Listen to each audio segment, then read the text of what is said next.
Ahí pongo a Eh, grabar. Bien, Continuamos en Mundo Vida. entonces seguimos. Eh, mm, bueno, Elida Di Paolo, de acá de Malargüe, aunque ella es originaria de Neuquén, se está por incorporar, tiene algunos problemas de conexión, pero si hay algún problema después le mandamos los links, si lo vas a subir a Facebook o a YouTube, YouTube, no sé donde vos digas. Eh, yo lo que quiero es terminar eh, para dar la palabra a me gusta, ahí está entrando Élida. Eh, Me gustaría darle la palabra a Vicente, a Sebastián, a Carlos, sobre todo Vicente, porque él estuvo en la gestación de todo esto, hace años que viene trabajando en el tema. Hola Elida, ¿qué tal? Por fin. Hola, ¿qué tal, Elida? Bienvenida. Un gusto, Eli. Eh, y bueno, el tema es el siguiente. Yo había dicho que nos permitió toda esta experiencia aparentemente negativa, frustrante, eh, todo lo que uno quiera, bueno, desgastante porque uno tiene que viajar, hasta 2 años de trámite administrativo, 1 año de gestión judicial, 6 meses de intimaciones, se hace la reunión del Consejo de Arraigo y resulta ser una farsa. Entonces, en principio, la primera reacción de uno es decir, bueno, esto fracasó. Y bueno, no, yo creo que no es un fracaso. Eso se lo decía mi pañuelo de lágrimas a Vicente, acá presente, y él me decía, no, pero por lo menos se ha podido visibilizar el problema, ver cómo actúan confirmar un modus operandi de quienes están en el poder en este momento en Mendoza y en muchas otras provincias, en el poder, a nivel nacional, el poder económico, y entonces nosotros tenemos que ver cuáles son las cuestiones que tenemos que tener en cuenta para seguir o no seguir adelante en todo esto. Una tiene que ver con más arriba, qué pasa, es lo que había dicho al final de la primera parte, qué pasa con la nación. Eh, la nación, tarde pero seguro, por lo menos ahora mete una demanda de desalojo eh, para el azufre, lo cual es alentador, porque esto digamos que era uno de los puntos en los cuales el enemigo se había envalentonado, ¿no? Esto sigue adelante, con autoridades locales que dan licencia social eh, para proyectos del tipo el azufre, fracking, megaminería y demás, se habían envalentonado, para quizás con esto se les corten las alas. Y el otro tema que está en relación con este envalentonamiento es el tema de la subjetividad de la gente que van a ser las víctimas primeras y directas de las actividades extractivas o de apropiación de territorio, que son los puesteros.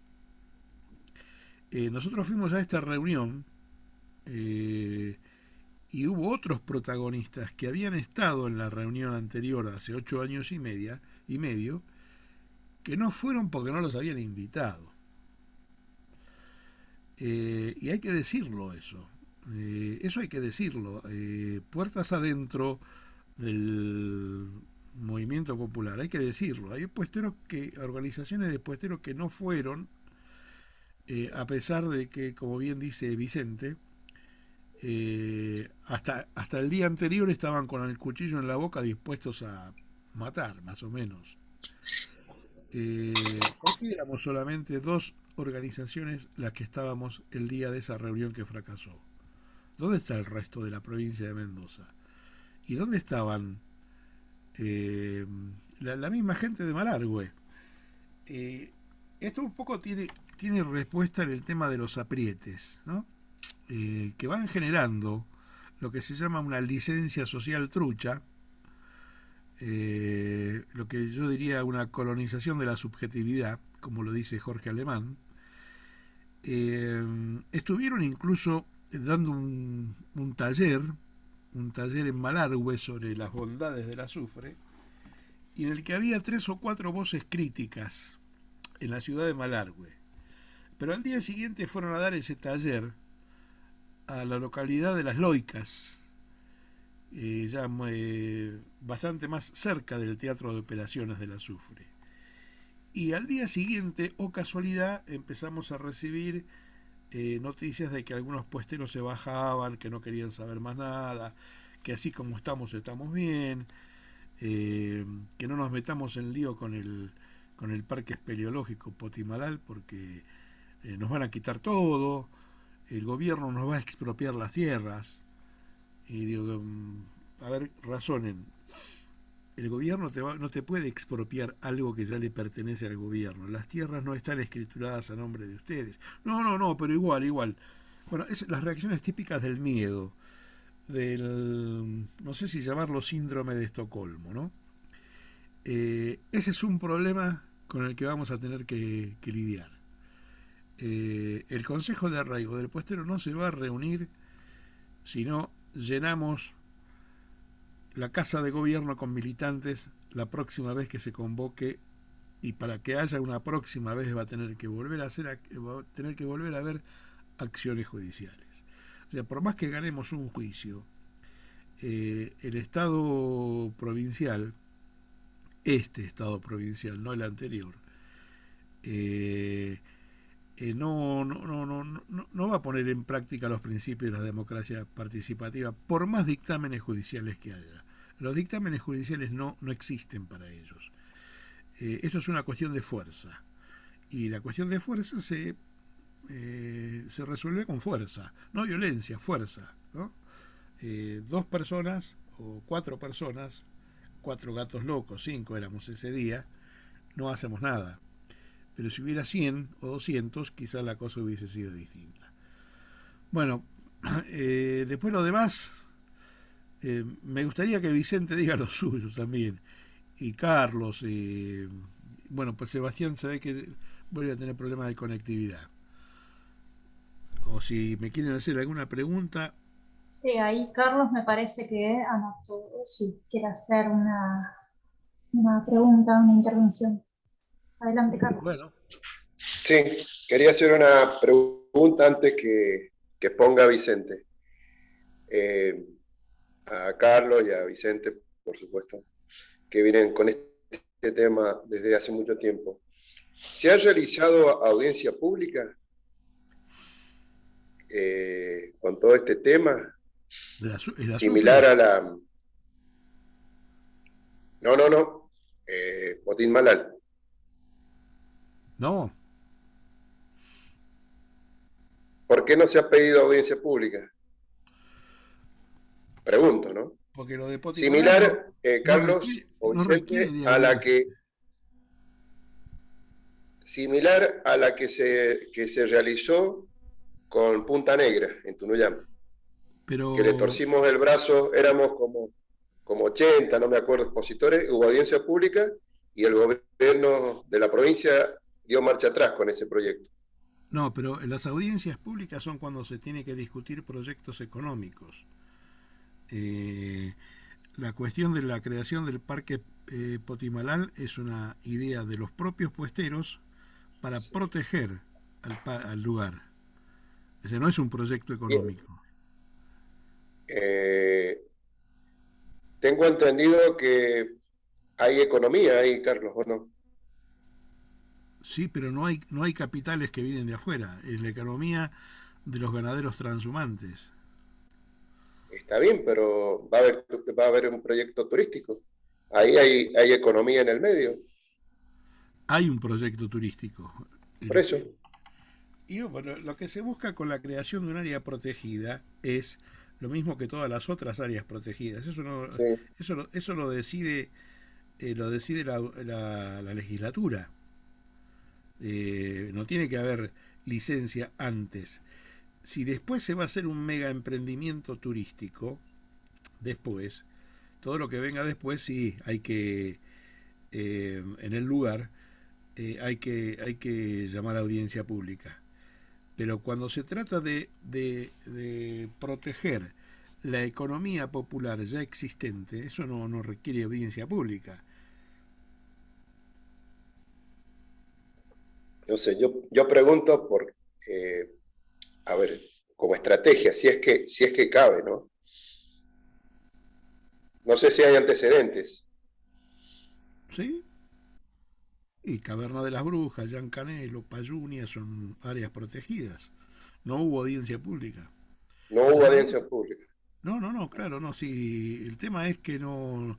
Las audiencias públicas se requieren cuando vienen, por ejemplo, capitales de afuera que vienen a invertir para hacer un proyecto que requiere de estudios previos de impacto ambiental, eh, pero no para cuando vos vas y que puedan dañar el ambiente. Pero Perfecto.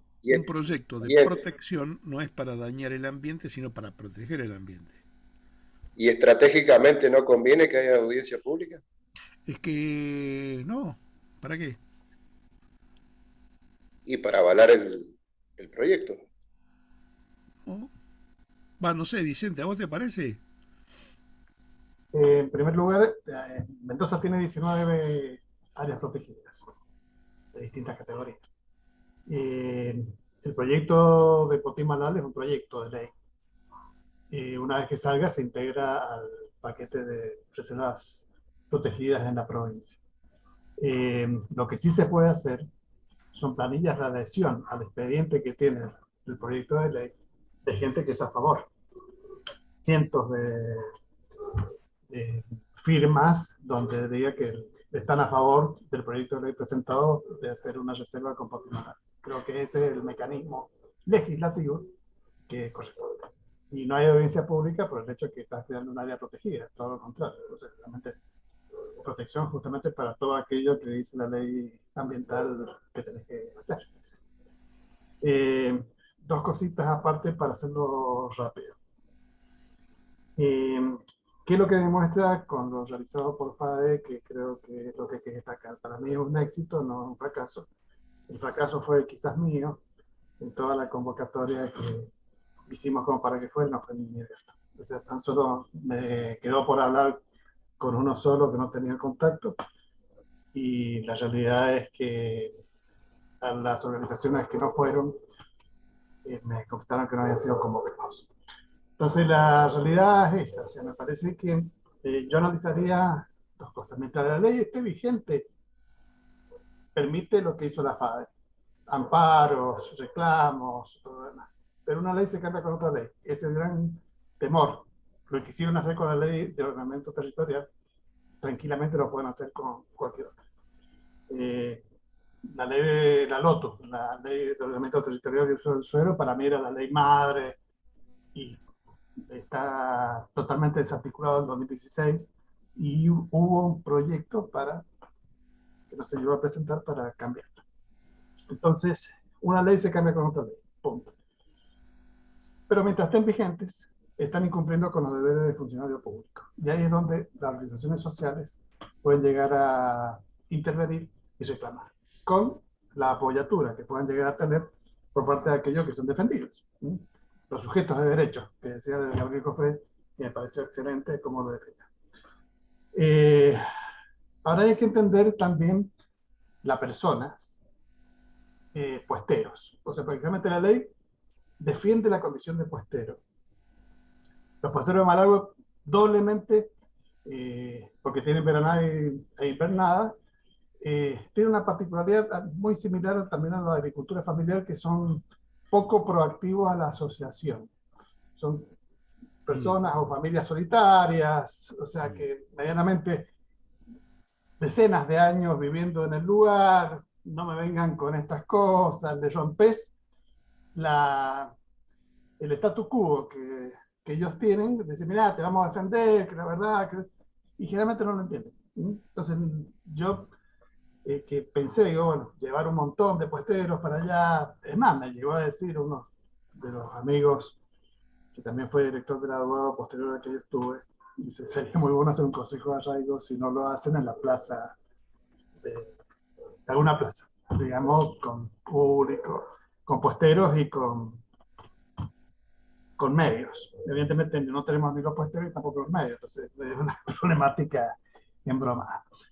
Pero lo que voy es que esa condición de los esteparios, solitarios, digamos, que tienen los puesteros, no tanto en el norte, pues son más familiares, y no tienen esta división de la veranada e invernada, hace de que el Estado tenga que estar presente. Por eso surge la ley.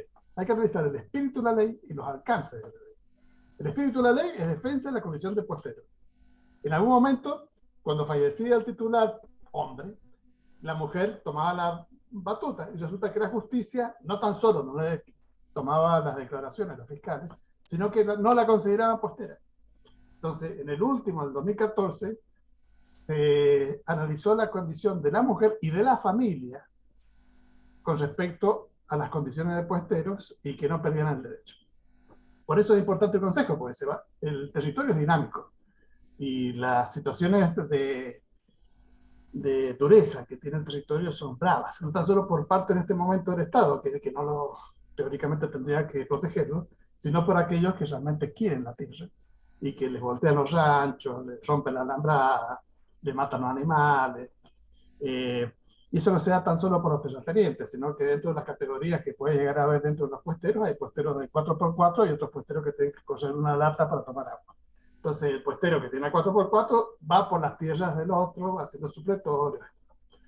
La realidad es bastante tensa y corre sangre en algún momento y mucho sufrimiento por parte de aquellos que tienen menos posibilidades.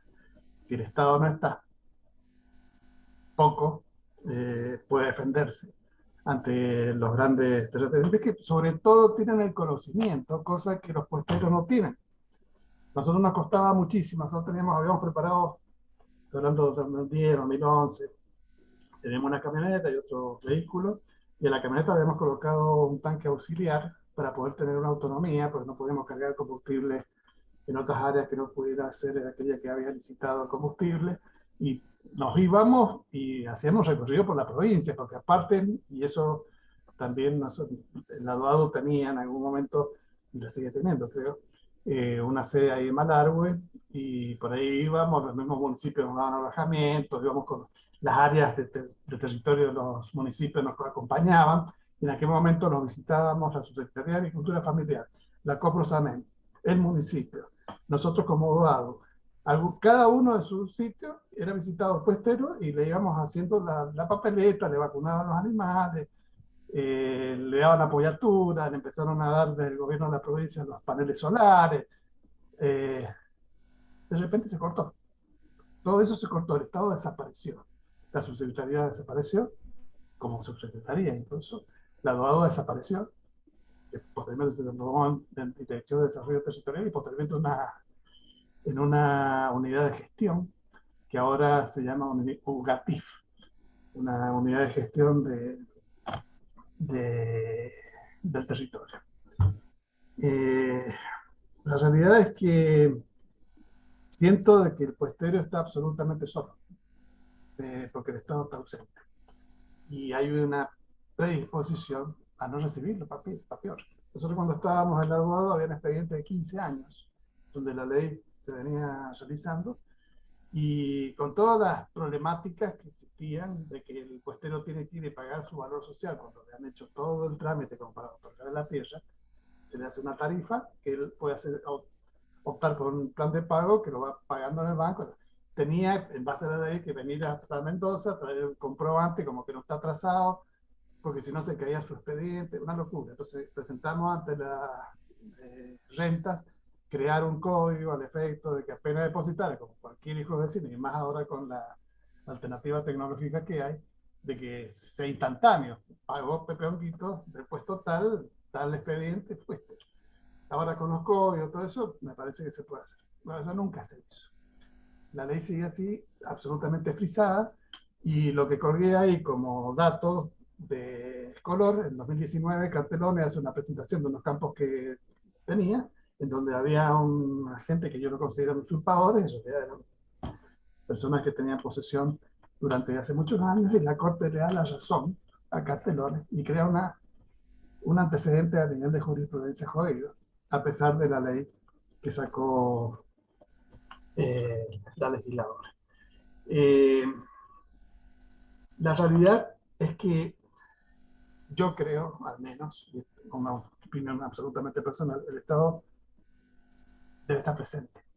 Para ello está. Y para ello están las leyes, que hay que cumplirlas. Y si no se cumplen, están. Entonces, ¿qué es lo que hace la FADE? Como organización social de la sociedad civil, va hasta, y es más, hacen la reunión de la asamblea en uno de los puestos, o sea, se preocupó en ir hasta allá.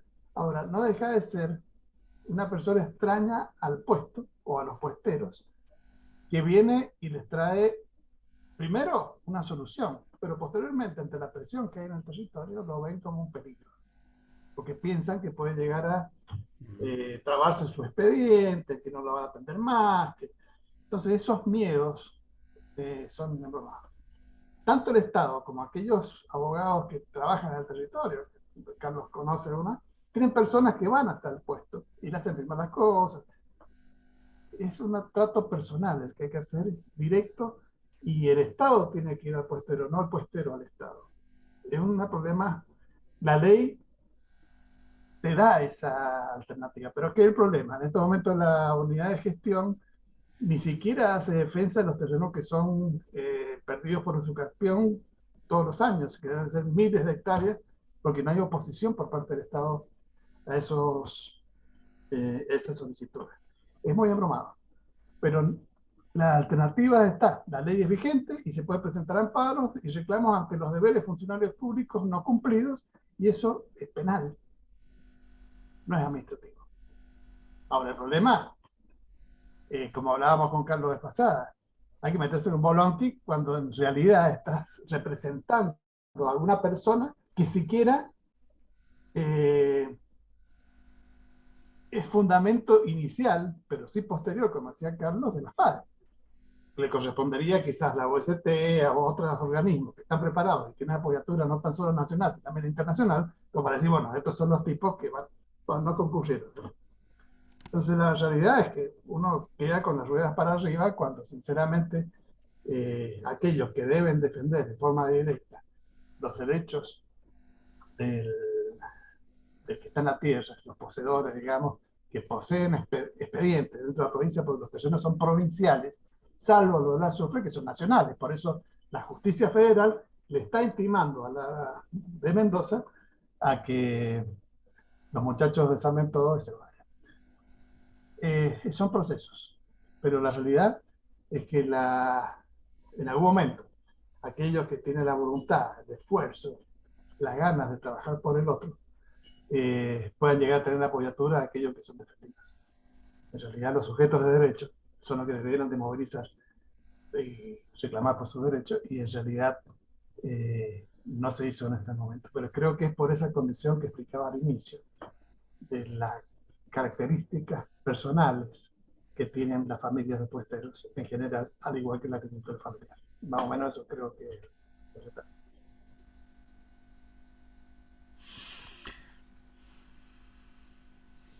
Bien, muy claro lo que comentó Vicente. Yo tenía una consulta que me quedó ahí de lo último que vos comentaste también, Carlos, de esto que se hizo una reunión, una especie de taller en Malargüe en relación Sí, con el azufre. ¿Eso quién sí. lo organizó? ¿Cómo surgió? Y bueno, tiene por ahí relación con también este avance que se está dando desde la idea de llevar la minería a la escuela, algo, bueno, tiene relación por ahí con eso. Bueno, sí, esto de la minería en la escuela viene de la DGE, de la Dirección General de Escuelas, de la provincia. Lo del azufre fue organizado por la Fundación Universidad de Cuyo. Eh, a pedido de la empresa misma. Nosotros fuimos invitados como federación a asistir, y yo les comuniqué que no iba a asistir, que no íbamos a asistir nadie de nosotros, porque sería convalidar con nuestra presencia una reunión que no se debería hacer, porque están bajando línea. Es una reunión para un taller para bajar línea de lo que se va a hacer, cuando en realidad nosotros estamos diciendo que no se debe hacer. Porque primero porque hay usurpación de tierras nacionales, hay usurpación de tierras que usan los puesteros, se está haciendo todo mal. Empezando por no explicar para qué 12.000 hectáreas con la décima parte sobraría. Bueno, etcétera. Entonces, bueno, lo organizaron, bajaron línea, explicaron lo que iban a hacer. Fíjate que yo saqué un artículo donde pongo 3 o 4 opiniones críticas que hubo. Un abogado, el doctor Pont, que es el que asistió, vino desde Mendoza a eso, asistió y dijo, bueno, acá se ha discutido todo menos lo esencial, que es el tema de la propiedad de la tierra. Y en la misma dirección está esta chica Diana Blachevich, que dijo que la reunión tuvo gusto a poco, y la comunidad malalhueche también estuvo ahí con su worken, y también hizo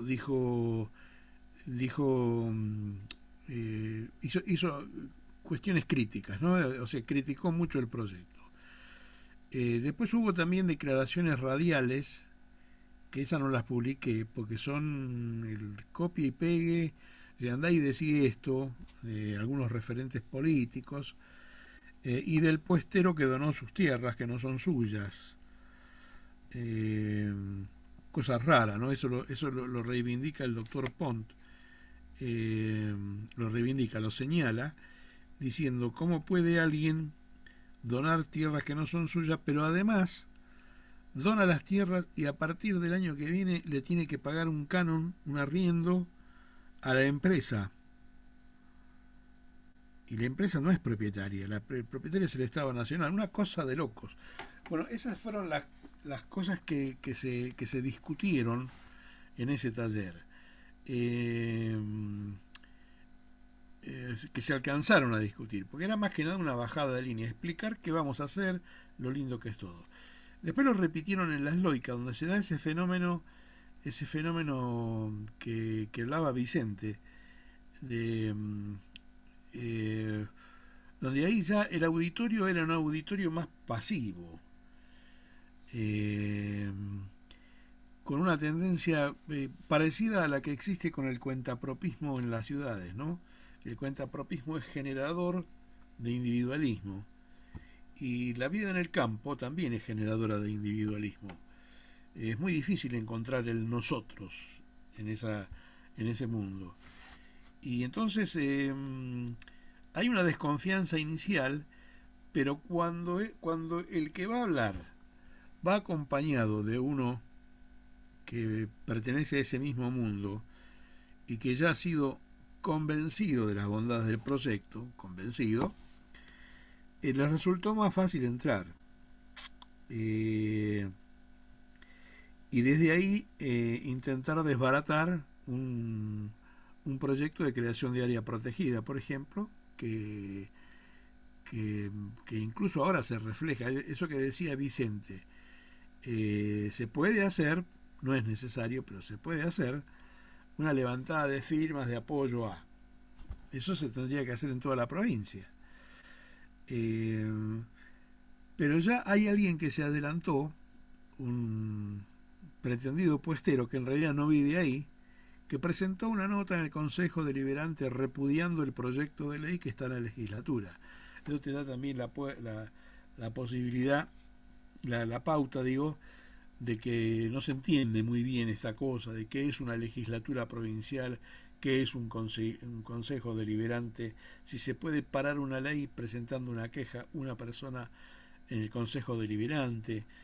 Ya me han dicho, esto lo vamos a archivar, acá no tiene sentido. Ahora, distinto tendría que ser si hay una levantada de firmas en contra, y eso fuera la legislatura donde corresponde.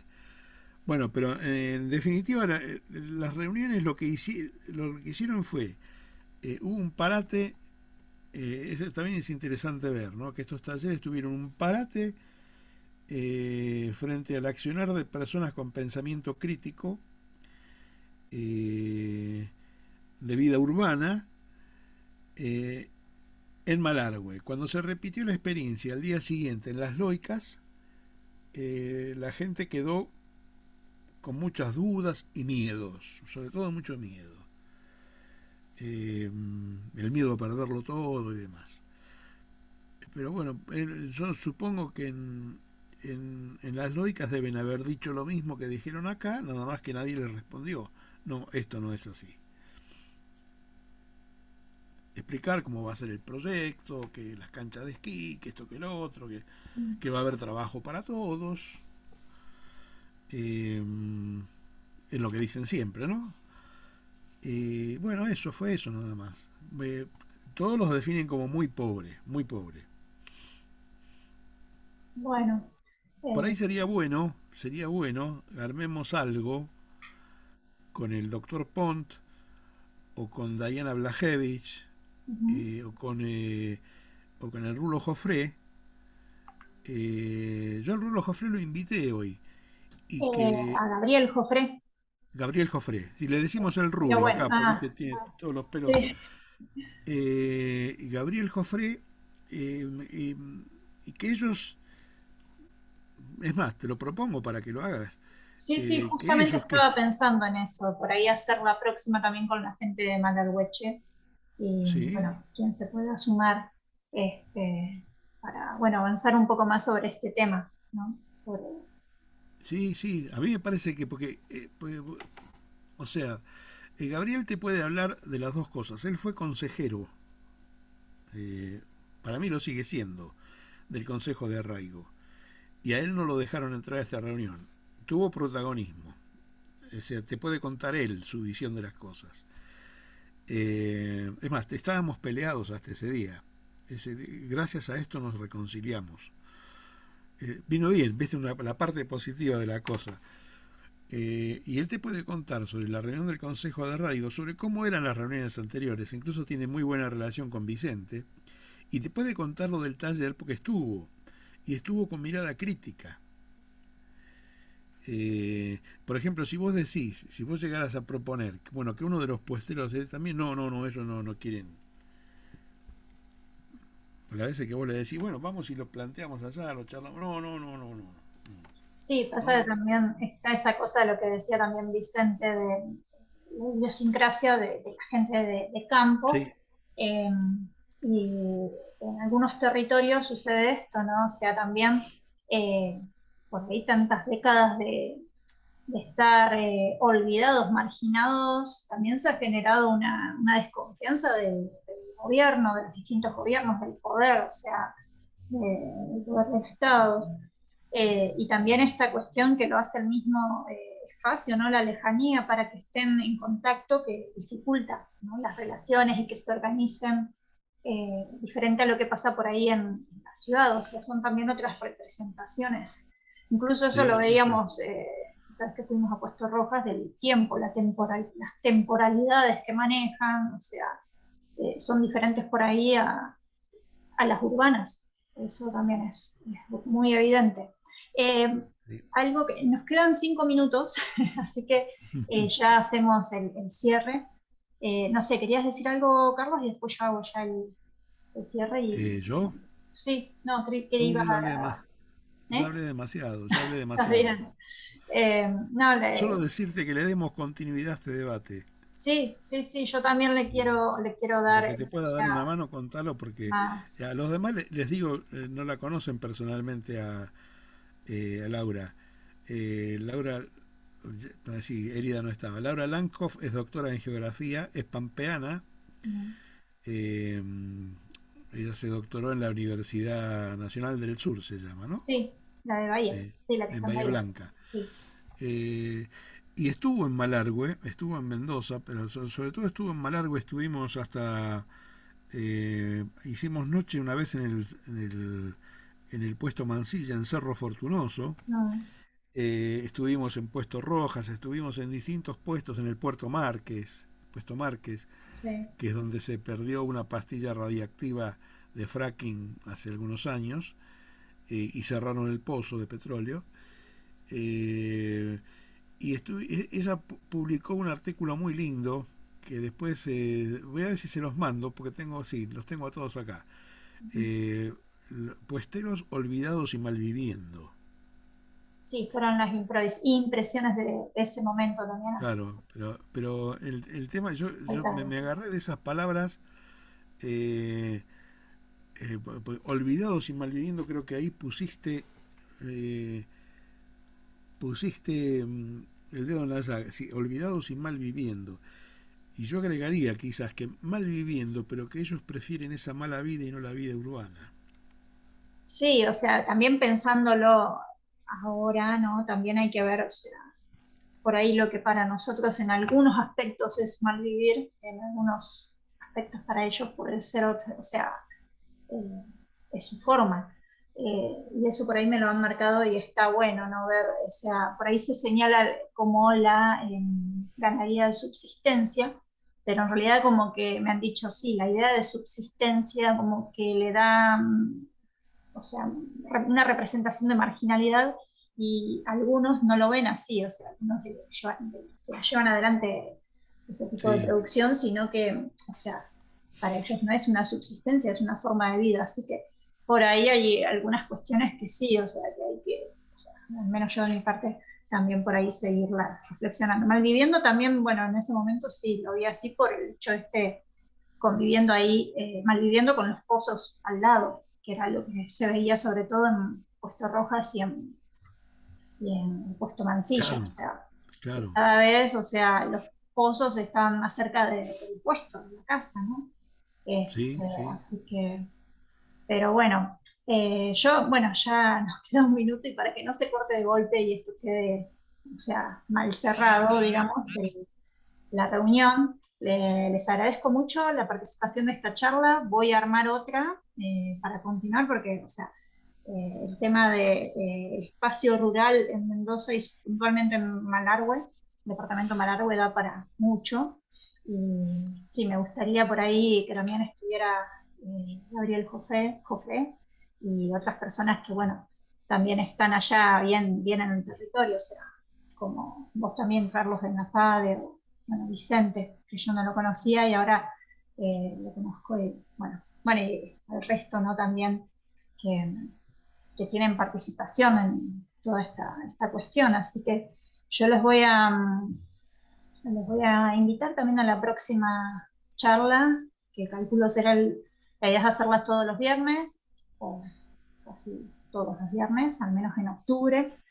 Eh, Así que bueno, espero que nos volvamos a encontrar y les agradezco mucho y les pido disculpas también por esta cuestión de que hubo que volver a conectarse y demás, por los 40 minutos.